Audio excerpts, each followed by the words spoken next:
नमस्कार दोस्तों, कल हम लोगों ने कूलाम के नियम के बारे में सीखा। क्योंकि बल एक सदिश राशि होती है अतः कूलाम के नियम को सदिश रूप में लिखने का प्रयास करते हैं, वो भी आसान तरीके से।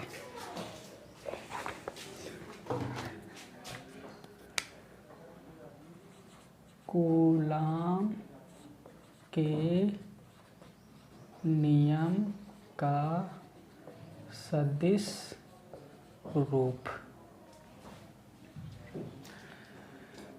मान लिया दो आवेश Q1 व Q2 हैं, वो भी समान प्रकृति के, धनात्मक दोनों या ऋणात्मक। Q1 Q2 पर बल लगा रहा है, 2 पर 1 लगा रहा है। ये काम करेगा इनफाइनाइट तक। मान लिया इकाई सदिश इसके अकॉर्डिंग ले लेंगे 2 1 एकांक सदिश। एकांक सदिश जो बल की दिशा को बताता है तथा इसके बीच की दूरी मान लिया r स्मॉल r 2 1 है। ये आवेश हैं दो।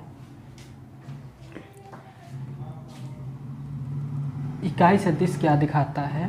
एकांक सदिश बल की दिशा को प्रदर्शित करता है। तो क्या होगा, या ऐसे कर सकते हैं, बल का सदिश रूप, बल का परिमाण,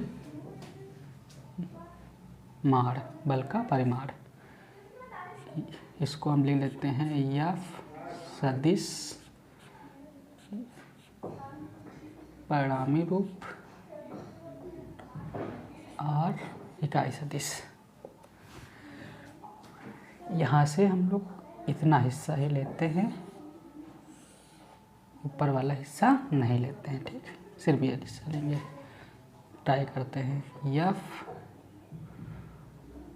2 1 सदिश रूप है, बल तो हमने पढ़ा है 4 pi epsilon not Q1 Q2 whole upon R। वो भी कौन सी दूरी के, और ये इकाई सदिश। इसको इकाई सदिश को क्या हम लिख सकते हैं? इकाई सदिश को हम लिख सकते हैं, ये भी कितना होगा 2 1 होगा, ये भी 2 1। इसको क्या लिख सकते हैं?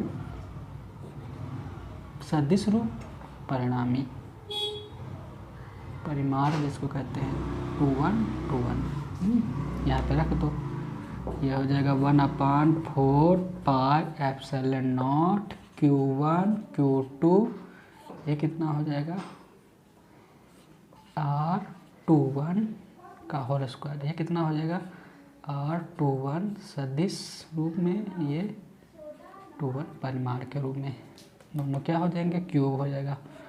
1/4 पाई एप्सिलॉन नॉट, ये कितना होगा Q1 Q2 R21 क्यूब। ये कितना होगा R21 सदिश। अब यहाँ से तुमको ध्यान समझना है, ये R सदिश क्या होगा, जो बाद में लिखा है 2 1 लिखा, तो 1 को पहले 1 सदिश सिंबल 2। ओके, इसको इस तरह लिख देते हैं।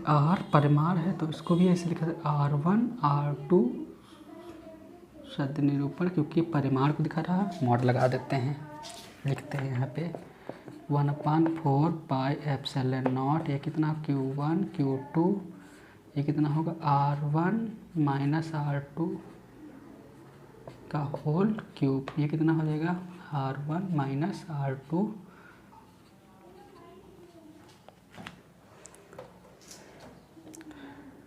F21 equation first. इसी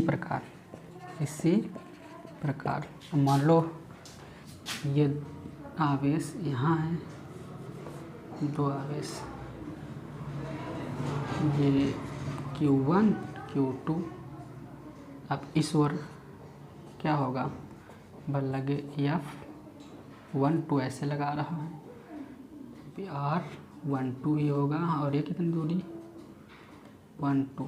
ठीक, इस ओर बल लगने लगा, इनफाइनाइट टाइम लगेगा ऐसे। तो इसी प्रकार क्या होता है, दूसरे वाले फिगर से क्या हो जाएगा, F 1 2 सदिश 4 pi epsilon not Q1 Q2। यहाँ पे क्या हो जाएगा, जो पहले लिखा उसको बाद में, 2 को पहले लिख दिया, 1 को बाद में, मॉड Q। उसी तरह यहाँ पे क्या होगा, R2 माइनस R1। ठीक, इसको घुमा के लेंगे, माइनस बाहर ले ले कॉमन, तो क्या हो जाएगा -1/4 पाई एप्सिलॉन नॉट, ये कितना Q1 Q2 R2 minus R1, क्योंकि ये मॉड के अंदर हमें पॉजिटिव वैल्यू रहती है। ये कितना होगा R1 R2, नहीं ये ऊपर वाला समीकरण, दो में समीकरण एक का मान रख दो तो क्या हो जाएगा, ये माइनस F कितना होगा 2 1, ये कितना हो जाएगा 1 2, ये प्रूव हो गया। सदिश रूप में लिखे ये नियम। ओके, तो इस तरह आप बना सकते हो। ओके, इससे हम F12 माइनस F21, इससे कूलाम के नियम का महत्व देखते हैं। ठीक, कूलाम के नियम का महत्व, कूलाम के नियम का महत्व, कूलाम के नियम का महत्व, क्या महत्व है, इससे क्या प्रूव होगा, F12 सदिश रूप माइनस 1 2 1 सदिश रूप, दोनों बल परिमाण में बराबर किन दिशाओं में विपरीत होते हैं, दोनों बल परिमाण में बराबर किन दिशाओं में विपरीत होते हैं। इससे क्या होता है, न्यूटन के गति विषयक नियम की पुष्टि, गति विषयक नियम की पुष्टि, विषयक यानी कूलाम का नियम न्यूटन के गति विषयक तृतीय नियम का पालन करता है, यानी क्रिया प्रतिक्रिया का नियम। दूसरा क्या होता है, ये बल केंद्रीय बल होता है, केंद्रीय बल, अर्थात यह बल दोनों आवेशों को मिलाने वाली रेखा, देखो एक रेखा है, दोनों आवेशों को मिलाने वाली रेखा के अनुदिश कार्य करता है। ऐसे काम करेगा या ऐसे, यह बल दोनों आवेशों को मिलाने वाली रेखा, मिला दिए रेखा, दोनों आवेशों को मिलाने वाली रेखा के अनुदिश काम करेगा। देखो दिशा में क्या होता है, ये इधर आ रहा है, इधर विपरीत होता है दिशा, लेकिन एक ही रेखा में होते हैं। ठीक, गति विषयक तृतीय नियम का पालन करता है, और केंद्रीय बल होता है, अर्थात दोनों आवेशों को मिलाने वाली रेखा के अनुदिश कार्य करता है। ये इसका महत्व पता चलता है। आप देख लेते हैं अध्यारोपण का सिद्धांत, अध्यारोपण का सिद्धांत, क्योंकि क्या होता है, कूलाम का नियम स्थिर आवेश, दो आवेशों के लिए सत्य होता है। अगर कोई निकाय बहुत सारे आवेशों से मिलके बना हो, उस कंडीशन में क्या करा जाए, उसके बारे में अध्यारोपण का सिद्धांत बताता है। 3 4 5 Qn मान लिया, कई आवेशों से कोई निकाय मिलके बना है, तो अध्यारोपण माना जब कोई निकाय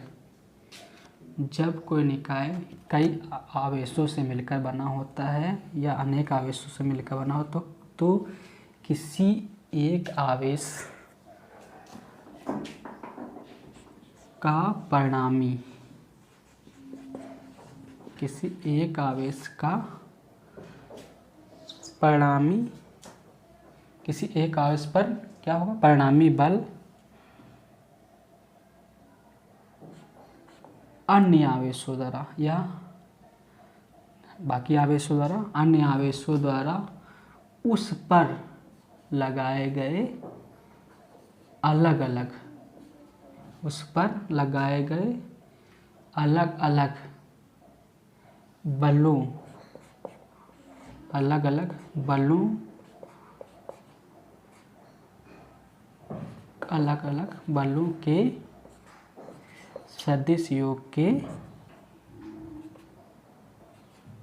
बराबर होता है, सदिश योग के बराबर होता है। यदि न्यूमेरिकल पूछा जाता है स्टार बना लेते हैं।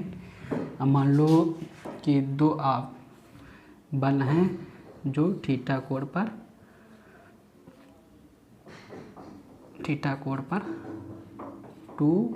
F1 स्थित है, तो इनका परिणामी पूछे तो क्या बताओगे? F1 का square plus F2 square plus 2F1 F2 cos theta.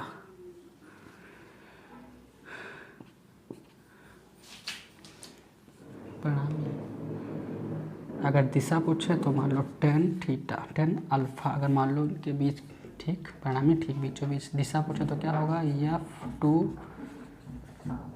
sin theta F1 plus F2 cos theta.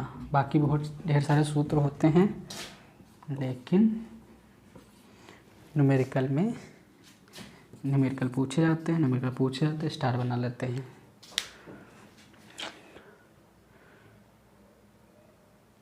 Complete होता है। कल पढ़ते हैं न्यूमेरिकल, वो भी आसान तरीके से। Thank you.